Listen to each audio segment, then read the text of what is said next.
What's up, YouTube fam? Another video on carbs. This time it's the Bandit 600 again. I've had problems with it. It's not been starting. I'll go over what I've done in the video. You can have a look for yourself. Hopefully it's of use to some people out there. If it is, put a like and a subscribe down the bottom. I'd appreciate it. I can't remember if I've done a carb video for the 600 carbs before or not. Does it matter? Not really. You can watch it or you can switch over and watch someone else. It's up to yourself. It won't put me up nor down. So, like I say, strap yourself in and grab yourself a cup of tea and enjoy. Cheers, bye. What's up, YouTube fam? Back again. I've had some problems running this thing. It's not wanting to start now. So I've done the usual, check the plugs, check the coils, check the fuel tap. It's sparking at the plugs, so it's obviously not electrical. So therefore, I presume it must be the carbs. So same carbs that I cleaned out. Joy. So it's a bit frosty this morning, as you can see. 58 years old, but still a child. So I'm going to take the seat off, take the tank off, take the throttle off up here, 2 Phillips screws underneath. I'll disconnect the cables and just pull them through. But first off, I need to go and get the keys, so I forgot the bloody keys for the seat, and then we'll get going. Okay, I'll show you how we do this once I've got the tank and the seat off. The seat obviously comes off with the key down there somewhere. There it is. That'll release the latch, get it up, and then the tank, you've got your 2 bolts at the back here. Mind your fuel tap when you take your tank off. So what I do is I push the tank out, lift it up, and then I'll take the lines off underneath before I lift the tank. I'm sure all of you know this, but some people might never have done it before, so I'll just explain it for their benefit. Okay, so I'll go and get the keys and then we'll come back to it. Right, I think I've found the problem. I've taken this tank off. I haven't even started in the carbs yet, but the tank's pretty much empty. So I'm presuming it must be going past the petcock or something. Or maybe I left it unprimed, did I? Taps in the up position. God, I can't even read it. I'll see if that's prime. If it is, it's probably just been flooding through. Oh, joy. Hopefully it's not in the engine. If it is, I'll have to empty the oil, so it'll be full of petrol. It's been washing through the carbs into the engine. Great.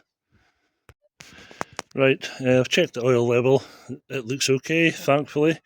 So the engine isn't full of petrol, so I'm not sure where it's gone. It must have just drained out the bottom of the carbs or something. However, I never noticed any pools of petrol underneath it, so I don't know when that's happened. I haven't looked at this for at least a month, so could have been any time over Christmas, I guess. So what we're going to do now is we're going to take the carbs off, give them a clean anyway, since we've got this far. You need to remove this. This is the breather for the cam cover. Okay, all you do is pull that cable off your gearbox, like so, and then you need to undo these 2 screws here. And there's also 2 on the side, I believe. Maybe there isn't. Ah, there is, yeah, the airbox. The airbox is fixed to the frame. I think there's... maybe there isn't. I thought there was... Oh, there it is. You undo this bolt here, because as you can see, that's the bit that the airbox attaches to the frame. Undo this one. There's another one on the other side. Take them off. And then once you undo these clips, you'll be able to pull this airbox back the way. You have to take the actual airbox cover off. You can't put the whole lot back because it hits this, unless you want to take these off, but that's just more work. So I'll take the airbox back out, and then I'll unscrew these here, then I'll unscrew the clips at the front, clips there. But before I do any of that, I'm going to remove the switch gear so that I can get the cables out. Now, these are a pain in the ass to get back in, so as you can see, I'm running 2 cables at the minute. You don't actually need 2 cables, you only need 1. The return spring's really strong in it, so when I put it back together, I'm just putting the 1 cable back in. All my other Bandits have only had 1 cable and they've ran fine. I've never had a stuck throttle on them, thankfully. So I'll do the same with this one. Okay, so first things first, cables, airbox, clips, and then once you get the clips off, you can pull this whole airbox back so that you can lever out the carbs. It's going to be quite tricky today because it's cold, so the rubbers won't be wanting to move very far. Okay, but I'll get on with it. Right, okay, I've undone all those bolts. I've got the airbox off at the back, as you can see there. Also remember to remove your overflow tubes, because they'll be stuck under here. You take them off. I've done the front ones too, so I'm just going to pull these carbs off. He says, no, I fucking ain't. They're solid. I'll just make sure all the clips are fully slackened and give them another haul. I think I probably need both hands for this, to be honest. I also need to take off the choke cable, which is, where is it? It is here. That's a choke cable there. So yeah, it's easy enough to take off, to be fair. All you do is push the choke in, and then you can pull the cable out of the slot that it sits in. Over on this side might be a bit easier to see.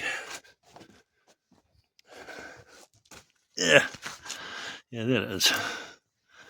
There it is there. Okay, so that's what you're looking for. Undo the choke cable, and then these carbs, once I've checked all the clips are undone, should come right out. Okay, so I'll do that and get them out, hopefully. And when I take them out, I usually take them out, I think it's this side towards me. Okay, because the clutch lever's on the other side in the way, so I'll pull them out this way. Right, when you're pulling the choke cable out, what you do is you grab a hold of this part, okay, pull it back, and then pull it on this side of that clip, because you can see it's slotted. Yeah, so if you pull it back and then pull it over to that side, you'll get it past the outside, and it's just a case of pulling it down and getting it out of there. Okay, so we've got the carbs out now. The cable, I'll just take the return cable off the throttle as well. I'll put the cover back on here in case it rains, maybe. Just don't want water in your airbox. And I'll probably put some plastic into these intakes, because you certainly don't want anything falling in there. You'll be a world of grief.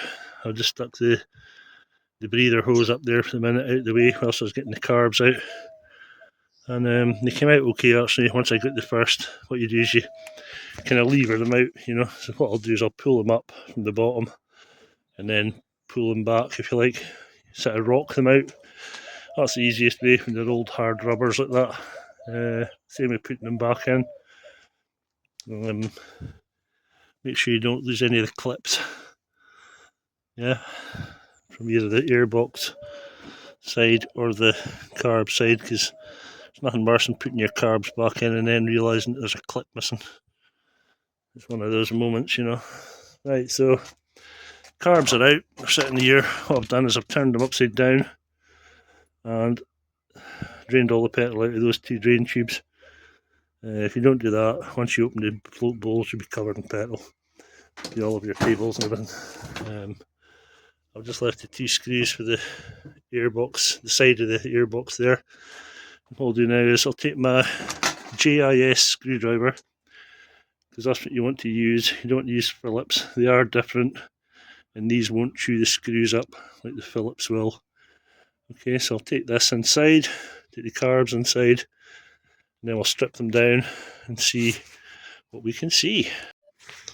So to start off, I'm going to take the float bowls off. That's these parts here.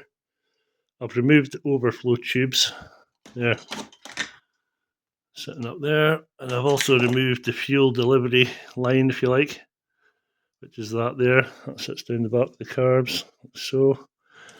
I've just left the throttle cable on because it's an absolute pain in the hole to get back in once you take it off.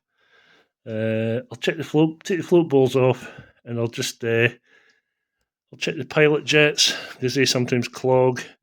I'll check the float levels. I'll check the valve. That would possibly be letting fuel past. So I'll have a check of that, but I think it's more likely to be the tap in the tank, to be honest, because if the tap was, it only pulls fuel when it's got a vacuum, and it wouldn't have a vacuum if it wasn't trying to start or the engine wasn't cranking over. So I suspect there's probably nothing wrong with these carbs, but I'm going to check them anyway. I suspect it's the fuel tap on the tank. So what I'm going to do with that is I'm going to replace it for just an on-off tap. I'm fed up with these vacuum taps. I fucking hate them. They always cause problems in one way or another. So I'll just change it out to an on-off tap. And I believe that some of the Yamaha models have got the same centres as the tank, and they have an on-off and a reserve. The only thing is you have to remember to switch your petrol off when you stop. But that's no big deal because I've never really had many modern bikes and I've always had to do that anyway. So I'll get these bowls off. We'll just have a quick peek. I'm sure they'll be fine. If they are, I'll check the diaphragms as well. Make sure they're seating properly. They look to be. You can check them by, if you turn the carbs over, these are your carb slides. If you just get something to flick them up, it shouldn't immediately go back down. It should have a sort of cushioned effect, if you like that. That one's alright. That one's alright. If they snap back down, you've got a leak in your diaphragm, okay? That's alright as well, and that's alright. So I'm not going to even bother checking them, I don't think. I will check the float height. Excuse me, and I'll check the float valve. Make sure it's seating properly, make sure there's no crap in there. Okay, check there's no crap in the float bowls as well while I'm at it. And if there isn't, we'll just put them back together. I mean, these cars were fine before, they worked fine when I bought the bike, so I did clean them out. That was just a sort of precautionary thing to make sure that it was all going to be tickety-boo and make sure everything was ship-shape. There was a little bit of crap in the bottom of the bowls and I got it, but the bike had been sitting for a couple of years, so that was to be expected. It was probably out the tank, you know. So that was to be expected. But I'll just have a look inside them now, see what like, and we'll take it from there. I'll show you once I've got the float bowls open. Okay, we've got the float bowls off. I've just checked the main jets, which are these ones that sit at the top. Unscrew them, have a look through them, make sure they're not blocked. Shouldn't be, they're a decent size. You're more likely to have pilot jets that are blocked. Okay, so checked all them, they're all okay. What I'm going to do now is I'm going to take these floats off, and I'm going to check the float valves, which are in the back here, underneath the needle. How you do that is, at the side here you'll see there's like two upstands in the carbs, and there's a little shaft that goes through the middle of them. What you do is you poke that shaft out, and then you grab it with a pair of pliers on the other side. See if I can actually get one out on film. Probably not. Is it coming out yet? Yes, it is. So you get that, and you get your needle nose pliers, grab the end of it, and pull it out. I'm going to do that off camera because I need to kind of hold this in place while I do it, or you end up losing parts. And you can damage the needle itself. So I'll do that off camera, but that's how you do it. You just poke it through and then pull it out with your needle nose pliers, and that'll let you lift these up. There's a needle on the end. These are showing you the other side, isn't it? Really. There we go. There's a needle in here where my finger is, and this bit. There's a needle and it hangs onto these floats. There's a little tang bit that it holds onto. And as the carbs fill up with petrol, the floats obviously come up and they open this to let your petrol through into the venturi.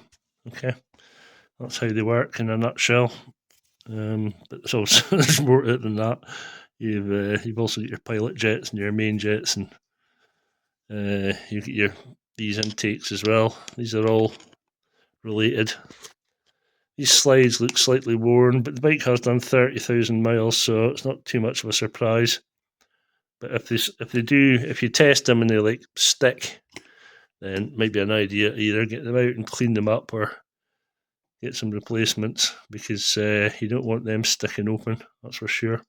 Especially if you've only got one cable, like I will have.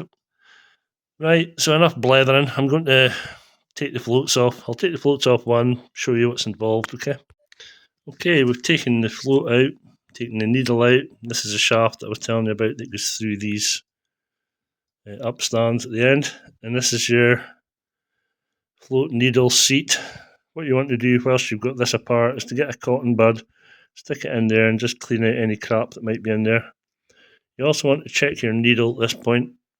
This is your needle here. You see there's like a triangular point on it. You want to make sure that there's no steps. As you can see, it goes like that, yeah. You want to make sure it's not like stepped in, but it's worn, yeah. You want to make sure it's one nice straight line, if you like, on both sides. And that one looks to be pretty darn good. And then whilst you're in here, on the top of the needle, there's like that piece of wire that comes over the top, and then below that there's a little plunger. You want to check that that plunger moves in and out quite easily. You don't want to be sticking. If it's sticking, you need a new needle. So you want to just check that. Just use a screwdriver and just push it down a couple of times, make sure it goes in and out okay. That's about all you can do with these needles, is check them out. Like I say, the most important one is to make sure that the seat, it's seating properly, because if it's not seating properly, it'll let fuel past. So I'm going to get I've got a magnifying thing that I put in my eye, like a jeweler's loupe, and I'll just check very carefully these edges, because my eyesight's crap. And I'll also just check the plunger part works. Like I say, I've taken the main jet out. The pilot's down here, down that hole. So what you need is a thin screwdriver. This is probably too big. Yeah, it's far too big. Get a thin, flat-headed screwdriver, obviously. It's not a Phillips in there. It's all flat stuff. And I'll take that out and just check it's not got any dirt or anything clogging it up. Because I never put a filter in between the tank and the carbs. There is a filter in the tank that filters out most of the crap that you get in fuel or off the bottom of your tank and such like. But when I put these back together, I'm putting an inline filter in between the tank and the carbs as well. It's just like a backup to make sure you don't get any crap in your carbs, okay? So I'll do that now. I'll check that with the little loop, make sure the sides are straight. Then I'll do the same process. What I'll do is I'll take this pilot jet out as well. I've taken the main jets out, take the pilot jet out, and I'll check all of them same way.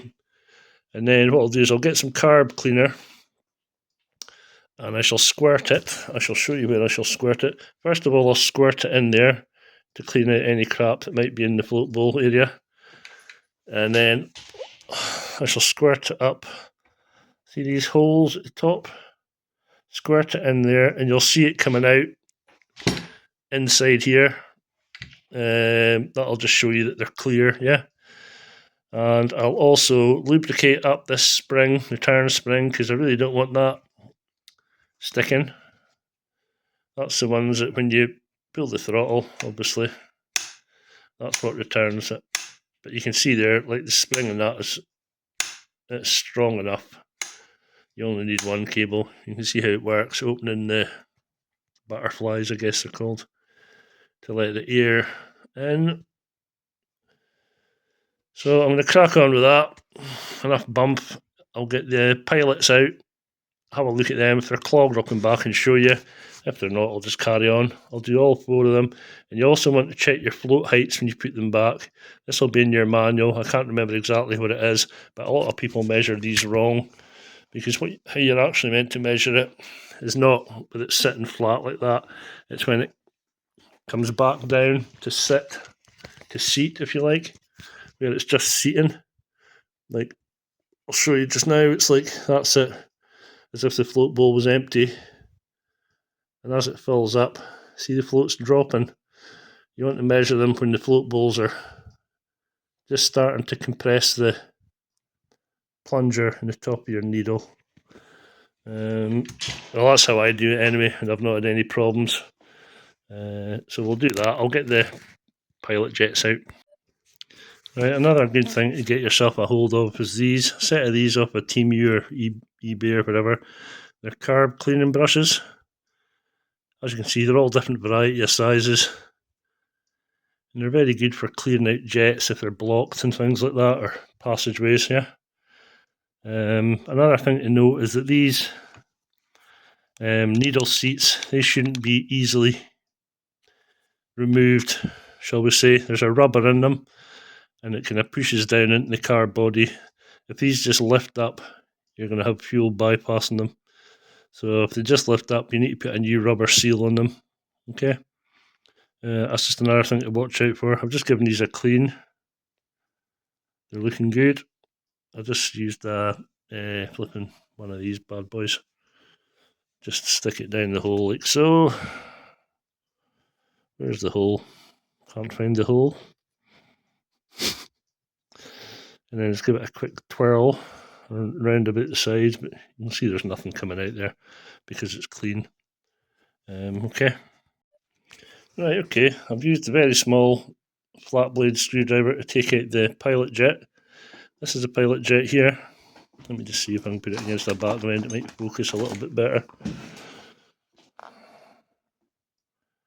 That's your pilot jet there. And if you look through the end of it,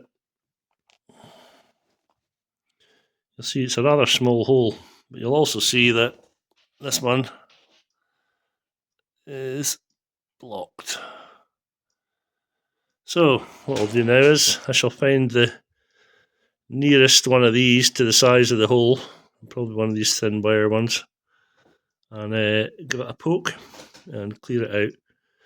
Carb cleaner sprayed down the ends, usually enough to dislodge anything, but if there's stuff stuck to the sides, if it's been sitting for any length of time, you're probably better getting it a poke. There's also some holes in the side there, as you can see. You want to make sure that they're clear. These ones are, obviously. It's just something stuck in the end, I guess. So we'll give that a clear. See, if you look through it, can't see the white on the other side, can you? So that's possibly not going to be helping low down running. If your pilots are blocked, it'll be struggling to idle generally, or struggling to start. Okay, so I'll give these a good whazz with a carb cleaning stick and come back, and it'll be clean as a whistle. Welcome back. These are the pilot jets. I've taken out all 4 of them, and all 4 of them are absolutely blocked solid, which seems a bit odd. I'm not even getting my smallest little wire through them. So what I'm going to do now is resort to plan B, which involves a thinner's cup. I'll stick them in there. I might actually put the main jets in as well, just to give them a bit of a clean. In fact, I will. Right, I don't have any carb cleaner. What I do have is acetone. That's acetone, believe it or not. So what I'll do is I'll stick some of that in here.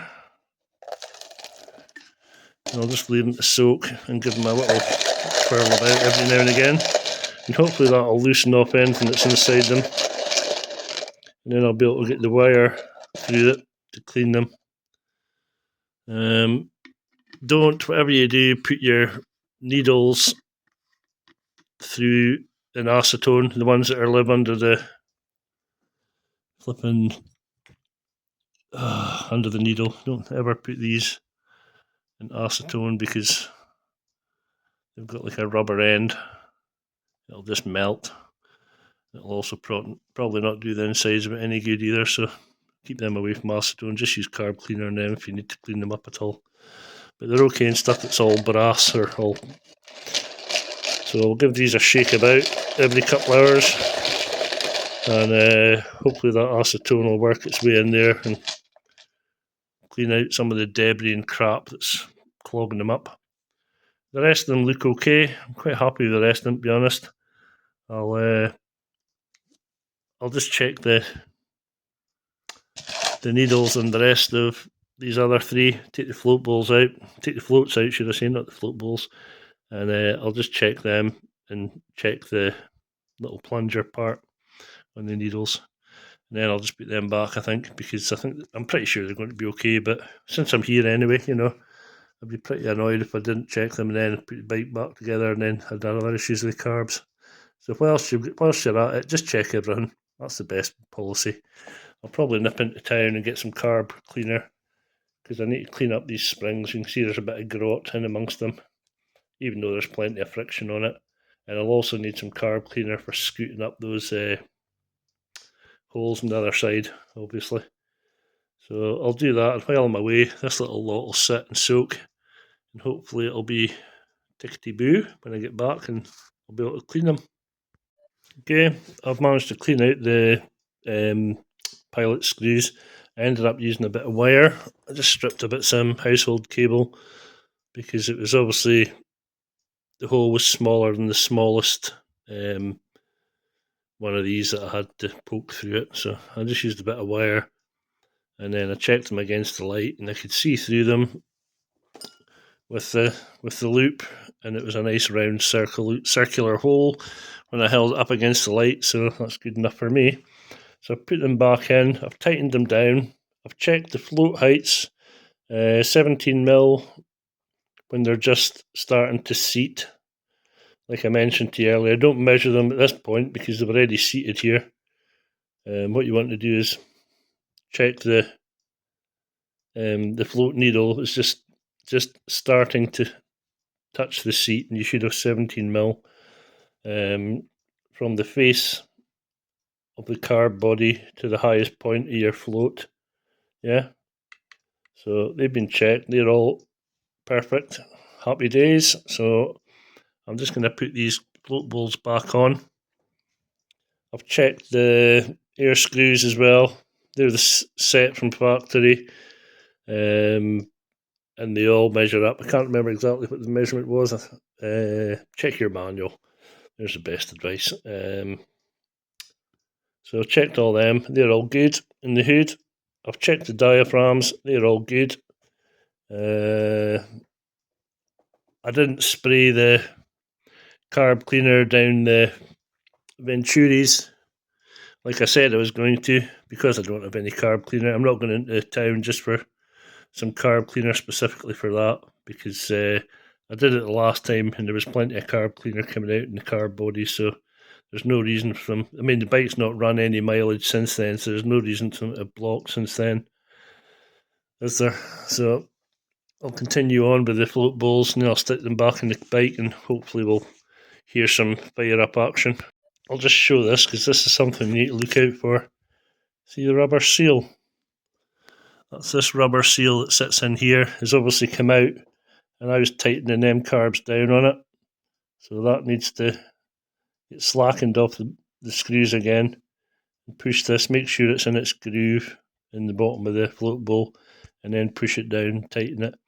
Another thing to do is to make sure that when you do tighten it, that all your screws are actually tight. I mean, don't wrench down them as if you're never going to have to take them off again, because you probably will, but tighten them up tight enough so that the fuel won't leak out of the bowl. This is a manual here for the Bandits. You can see we're on the 600 somewhere, I'll tell you.